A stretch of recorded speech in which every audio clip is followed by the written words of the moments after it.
having so many conversations with people that have just had to invest in their mind and their well-being and just take a few steps back from the you know, just this crazy rat race that we're in. And you know, literally stop and recoup and press that button, that reset button, and start to reassess. Exactly. And I think we kind of pride ourselves, especially as women, we pride ourselves in doing so many things at once and like, you know, I'm so capable. And yes, we are super capable, but we need time for ourselves, and we need that time to kind of come into ourselves and spend some time where it's just about us, so just about focusing on your emotional health, your mental health. And that's what yoga became to me, this pause in my life where it was just about being in that moment.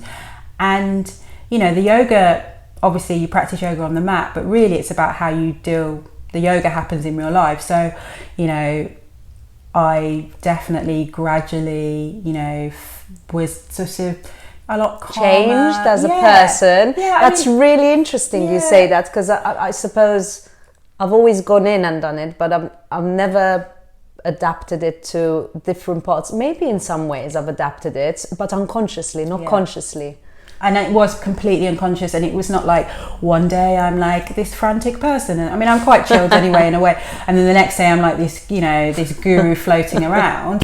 It wasn't like that. It was just more sort of like gradually you're like, oh, I've dealt with that probably different than, or that's not irritating me as much, or you know, and you just deal with things better, I think, and whether that's like family or friends or work situations or whatever.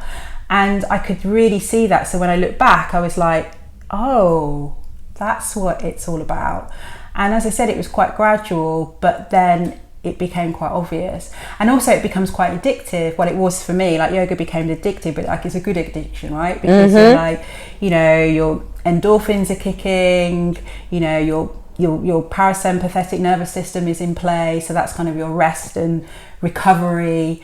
You know, you're not kind of in this frantic sympathetic nervous system state. So, you know, there's all these kind of amazing things that were happening to the body physiologically and biologically and chemically, but then also, you know, physically I was feeling stronger.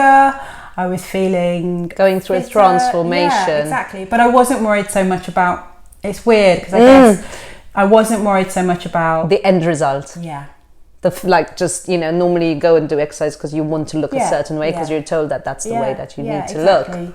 I remember once, and I think this is a real shift. I was doing like a triangle pose or something, and I remember looking at my arm and going, wow, that's an amazing arm. I'd never looked at my body in that way.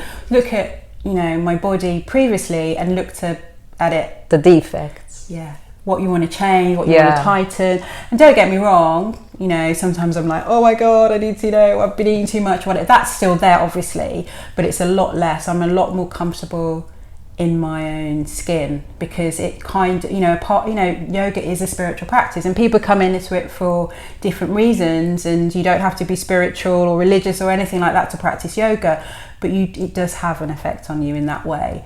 And I think, you know, it was about me in many ways seeing who I really am. You forget that, and it's not all the labels that you put on yourself. It's like something a bit deeper, something a bit higher, and you forget. That's why you need to keep, that's why it's called a practice, right? You have to keep coming back to it. That's such an achievement. I think, you know, people are on their journeys, and to reach a stage where you reached, where you were able to, you know, turn your life around essentially and make it better and make yourself a happier person. You know, that's an achievement in itself. Yeah, definitely a more grounded and a more content person, I guess. Yeah, I mean, I'm quite grounded. I'm quite earthy. I'm an earth sign, so I'm quite earthy anyway, and relatively chilled. Although I do get annoyed, of course. But yeah, it definitely did. You could see the change and definitely feel the kind of, I'm not getting so. So tell me a little bit about living in NW10 and living in this area. Yeah. What do you love about it? I love the fact that I've got so many friends that are just 5 minutes away. It's just, or less sometimes, just around the corner. It's such an amazing community. So I used to live in Notting Hill, Westbourne Park, And I love Notting Hill, and there's like this joke that if you know, people in Notting Hill never leave Notting Hill, they don't have passports. It seems that they move exactly. outwards. But you know, it got to a point where it's like, oh, I want a bit more space, and I can't afford to live in Notting Hill and get like a, you know, buy a bigger space and have a garden. And so I didn't really know anything about Kensal, because if you live in Notting Hill, you don't go further than the Harrow Road. Right? And I had a couple of friends here, so occasionally I'd be here.